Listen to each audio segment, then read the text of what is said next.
Hare Krishna, Namaste. In yesterday's recording, we learned about Buddhi. Also, we learned the difference between Buddhi and mind, how Buddhi works with mind to fix on one thought. If you have carefully listened to what has been said about Buddhi, by now you must have got one question. We explained the function of Buddhi in Sattva stage. That means the Buddhi can also be dominated by Rajasa and Tamasa. This is the question. So, if answer is yes, Buddhi can be influenced by Sattva, Rajas and Tamasa, which is what it appears to be happening, then it is obvious that our Buddhi, intelligence, is controlled by our karma as well. If that is the case, then what is the chance for me to control my mind? If my mind is not controlled, then certainly my senses will not. That means there is no hope for me to escape from this material world without controlling my mind and senses, which leads me to repeated birth and death in this material pool. This is quite discouraging. The senses are superior to the dull matter. The mind is superior to the senses. The Buddhi is superior to the mind. That superior mind being influenced by my karma, then everything is predestined. Based on my karma, at a given point of time, my Buddhi will be either Sattva Guna or Rajoguna or Tamoguna. According to that Guna, the decision will be made and directed to the mind. So there are less chances that I have anything to do with this one. Then how am I going to follow the instructions of Bhagavad Gita? Where is the free will when everything is pre-programmed? Krishna also confirms in 3rd chapter 40th sloka, Indriyani mano buddhihi asyadhisthanam uchyate. The senses, the mind and the intelligence are the sitting places of one's desire. Through them, the desire, the lust, covers the real knowledge of the living entity and bewilders him. As we know, this intelligence, that is Buddhi, in the sequence, in the hierarchy, is the immediate next door neighbor of the spirit soul. Therefore, the Atma gets bewildered very easily when the Buddhi is influenced. So the desires make the independent self, the Atma, become subservient to it by using the external senses, sight, hearing, smelling, tasting, touching, and the internal organ called mind, and makes the Buddhi towards wrong goal. The desire covers up the true knowledge, the natural knowledge relating to the self, the Atma. It generates delusion in various dimensions, such as the embodied self to wrongly identify with the body, confusing the sense of ownership of something which doesn't belong to oneself. It is like a thief entering into a house through an opening, puts off the lights and brings the residents under his control. The thief named desire enters through these senses which are oriented towards material pleasures, puts off the lamp of light called jnana and dominates the self. This is what is happening to all of us. The senses, the mind, and the intelligence are the sitting place for this desire. Through them, the desire covers the real knowledge of living entity and bewilders him, considering the poisonous worldly things to be nectarian, considering the nectarian self-realization to be poisonous, considering the eternal Atma to be perishable, considering the body to be the Atma, no difference between Atma and body, considering things that doesn't belong to me to be mine, considering oneself to be the doer, considering as the enjoyer of one's activity. All these are called moha. This is due to kama, desire, and the tools or the strategic positions are buddhi, manas, and indriyas. First, kama captures the buddhi because that's where the determination takes place, and buddhi is close to atma compared to mind and senses. So when the desire captures the buddhi loses its determination towards right things. Then based on the buddhi's determination, the mind functions accordingly in thinking, in thoughts, as the mind follows the buddhi. Likewise, the indriyas, the senses, follows the mind. So, when the determination of the buddhi is checked, the mind loses its ability, hence the indriyas will never come into the control. In this way, kama, the desire, controls these 3 points. Now let's divide the kama, desire, into 2. Kama in good things, kama in wrong things.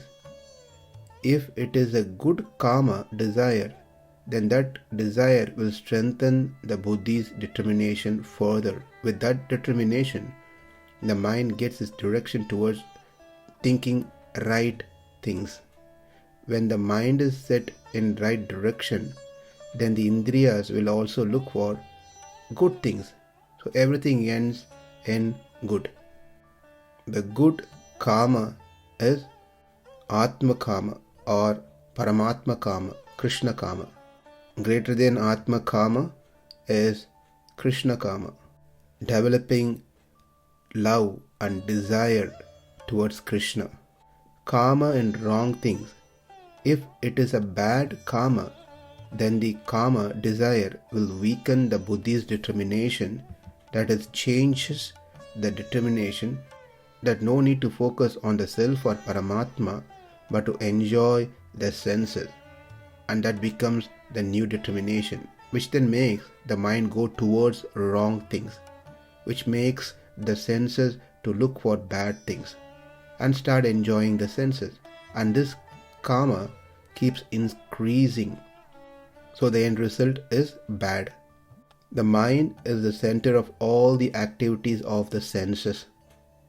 That is why the mind is given more importance. And thus, when we hear about sense objects, the mind generally becomes a reservoir of all ideas of sense gratification. And as a result, the mind and the senses becomes the repositories of desire. Next, the intelligence department becomes the capital of such desirous propensities. Thus, the desire in the buddhi influences the spirit soul, Jivatma, to acquire a false identity, that is aham and mama, the ownership. Then obviously the spirit soul becomes addicted to enjoying the material senses and mistakes this as a real happiness. Now let's go back to our original question. When we are influenced by our karma vasana, then how can we do anything about our buddhi, mind and senses? We can only do something about the buddhi if it is under our control. When buddhi is under our control, then we can engage the Buddhi and influence the mind and then control the senses. If the Buddhi itself not under the control, what can we do?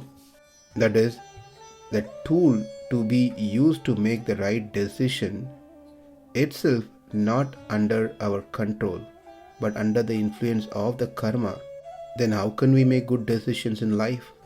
Let's see the answers. It is true that the Buddhi is influenced by our karma. Therefore, sometimes we have Sattvika Buddhi, sometimes we have Rajasic Buddhi, sometimes we have Tamasic Buddhi. It is the same one Buddhi, but get influenced by these three modes based on our karma. Therefore, Krishna in the 7th chapter, 14th verse says, Daivihi Isha Gunamai Mama Maya Dhuratyaya Mamevai Prapatyante Mayam Etam Tarantite. This divine energy of mind, consisting of the three modes of material nature, is difficult to overcome. But those who have surrendered unto me can easily cross beyond it. When we surrender to the Lord, seek for help, He will help. He will uplift us. He is the only shelter who can help us overcome our past karma vasana. So our buddhi becomes sharpened and able to make only right, firm decisions to fix the mind and to bring the senses under control. When we pray to the Lord helps us in different ways, different forms. We get access to scriptural books, literatures. We get access to His devotees. We get access to His gunas and pastimes. All these will take place. Secondly, it is true that karma influences our buddhi, but we must also understand that it is not always true that we are in Rajoguna and Tamoguna to make wrong decisions. At times, the buddhi dominated by Sattva-guna as well to do good things. That is the gap. That is the chance for us to grab the opportunities to do right things. That is why the Lord has also made many arrangements in different forms like temples, lectures, devotees, sadhus, so we can make use of them. When the buddhi is in a good state, that is the time we try to engage and cultivate more of sattva guna. Even that time, the buddhi will be rebellious, try not to do what we wanted to do.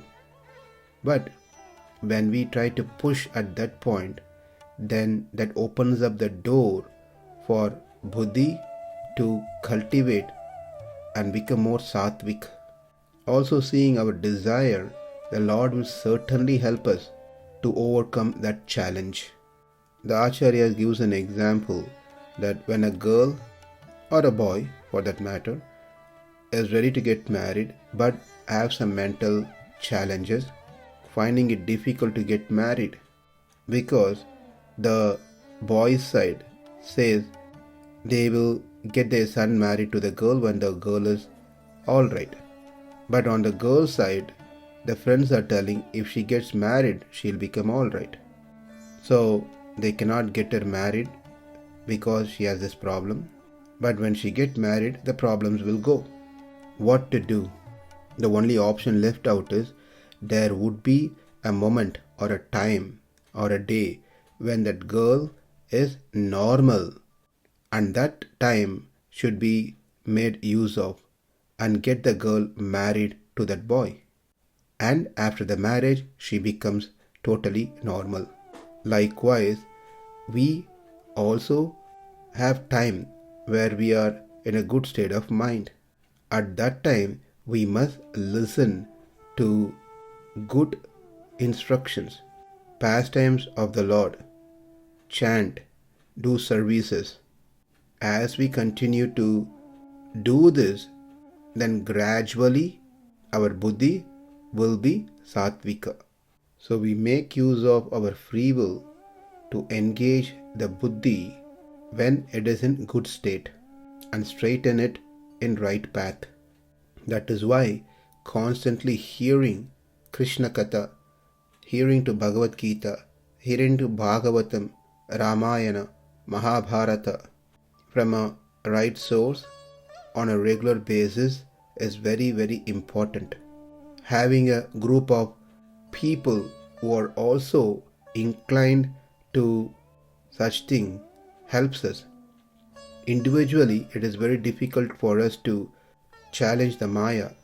When we are in group, chanting in group, studying the scriptures in group, discussing in group, doing kirtan in group, doing devotion service in group, always keeps us in safer zone.